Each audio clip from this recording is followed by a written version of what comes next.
Hello ladies and gentlemen, welcome to my latest vlog. I hope this all finds you well after a couple of weeks of some great golf. This week's vlog we're going to talk a little bit more about the Ryder Cup. I'm sure you've heard plenty about it, but I'm just going to give you my five pence worth. End of the day, we can't talk about it enough because we did so well, didn't we? Second thing we're going to talk about, okay, I've been talking about a lot about putting last week. We did last vlog, we did some drills, we talked about how different styles, different things like that we put in. This week I'm going to show you actually how we fit a putter to suit your stroke, okay, which I think, as we've talked about, fitting is so important, and if you don't get fitted nowadays, then you are potentially losing yourself some strokes there, okay? So, but we'll go into a little bit more detail about that later on. And finally, a big announcement regarding my coaching trips to Portugal next year, okay? These have been really successful over the last few years, so you're going to want to stay tuned to the very end. Make sure you get all the information about that, okay? So, first of all, Ryder Cup, yay! Absolute winners again, okay? And I don't mind admitting how wrong I was, okay? In the lead up to the Ryder Cup, I thought the Americans looked very strong on paper. A lot of people in really good form. But you know what, ultimately, Team Europe, okay, and the emphasis is on team there. I think Europe performed so well as a team. Whereas the Americans just weren't really at it, okay? And at any point, you know, who was a standout performer for the Americans? Maybe Justin Thomas, Brooks Koepka, maybe. Very hard to say, really. And a lot has come out since the Ryder Cup about how, you know, Phil Mickelson's criticised the course, saying he's never going to play on somewhere with tight fairways. Patrick Reed's come out, talked about Jordan Spieth not wanting to play with him, and then there's rumours about Brooks Koepka, Dustin Johnson having a fight, all this sort of stuff. It shows that the team just weren't harmonious, I think is probably a good way. And I personally think that the two differences between the two teams: number one, captain's pick, okay? Garcia was brilliant, I said that wasn't a great pick, but you know what, again, I'll prove myself wrong. The other picks that Europe selected all got points, all contributed to the team. We look at the American team, Phil Mickelson, Tiger Woods, neither of them scored a point. Okay, that says quite a lot, really, I think.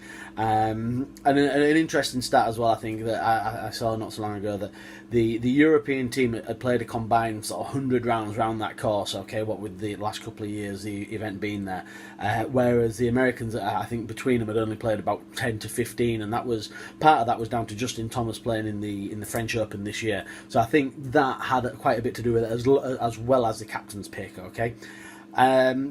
The European team, you know, you run out of superlatives for it. They were all brilliant, really. You know, Francesco Molinari, 5 out of 5. His team play with Tommy Fleetwood was incredible. I love the nickname they got given it in terms of Mollywood. I thought that was brilliant. Garcia was there. Poulter was brilliant.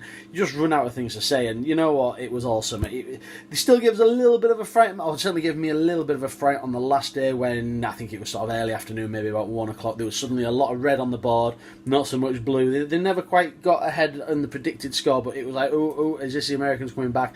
And then after that, that was it. You know, they didn't even stand a chance. So fantastic, brilliant for the European team. Looking forward to seeing what happens in a couple of years' time over in America. I think the early front runner for captaincy is probably going to be Padraig Harrington, which I think he'll do a fantastic job. And I look forward to that because it's one of my favourite team events. I love it. So yeah, really well done to the European team. Brilliant.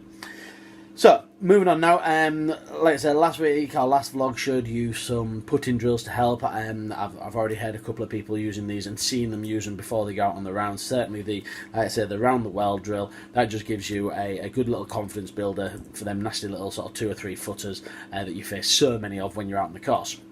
So this week we're actually going to go out back onto the putting green, and I want to talk to you about exactly what I do when I fit for a putter. Okay, recently I've fitted a couple of people, John Bickerdike and Charlie Duckworth, for putters, and it's quite a fascinating thing about the sort of steps that we take. If you've been fitted with me, you'll know what we do with irons and woods, but a putter, to me, if you're going to get fitted, you get fitted for a putter.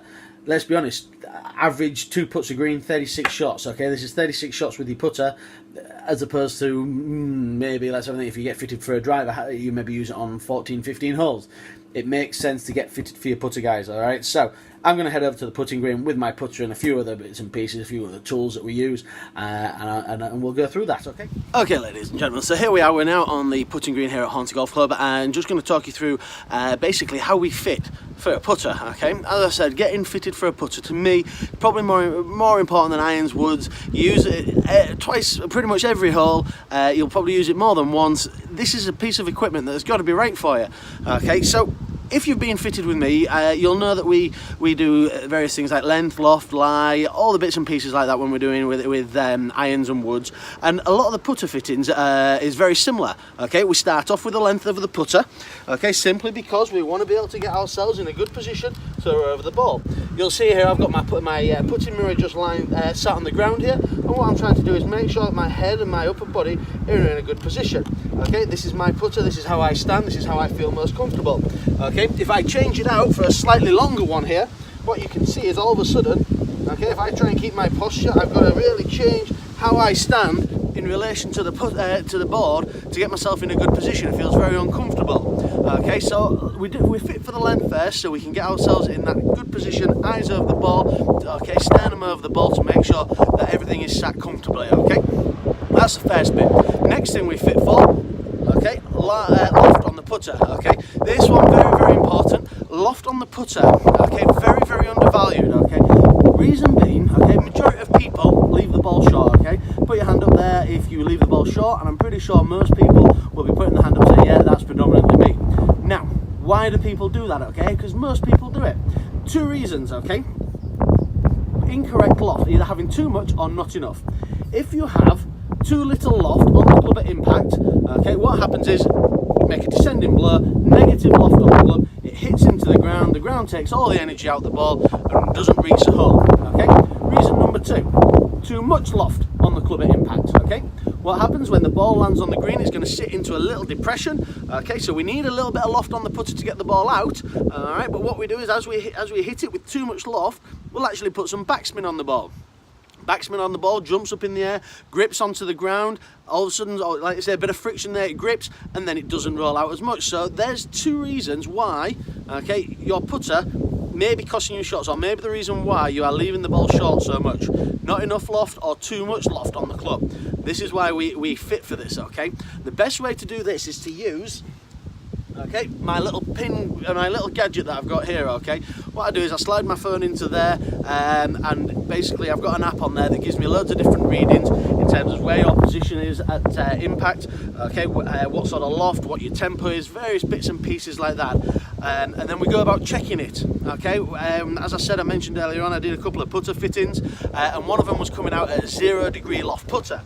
So I was a bit concerned by that. Okay, on the app it said that the hands were very much behind the ball as you're making contact, and I looked and I was like, okay, I couldn't quite see it.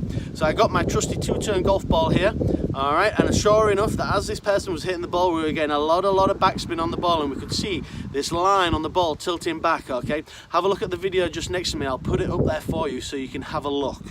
All right, so that's why we fit for loft. Very important, probably the most important thing actually, I think. Okay, using my little cradle here that I've got and using the app on my phone, what I can also do is check what sort of lie angle, okay, your putter should be. Principles are still apply with lie angle on a putter, that as you tilt this face, you will actually change the direction that it points. So, putter that is too upright will actually make the ball go off to the left if it's a right-handed putter like this one. Okay, one that is too flat will make the ball go off to the right. You've got to get this fitted right, because over a 10-foot putt, a couple of degrees here and there will make a massive difference, guys. Okay, so there we've just talked about the length of the club, the loft of the club, and the lie of the club. Okay, these are pretty much physics. Okay, these are very much measurable to what you are doing with your stroke. We take that and we apply it. Those to a certain extent are set in stone. All right. Once we've done that and we've got the nuts and bolts of it, we then start to look into player preferences and what you prefer, what you like to look at, for example. Okay, so head style, whether or not you prefer something like this one, which is a blade.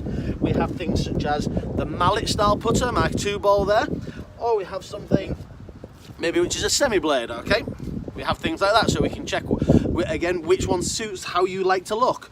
You'll see here as well, we've got different colours on these. Some people prefer them. All right, and then we also talk about the grip size. So again, I just have a standard putter grip on mine here.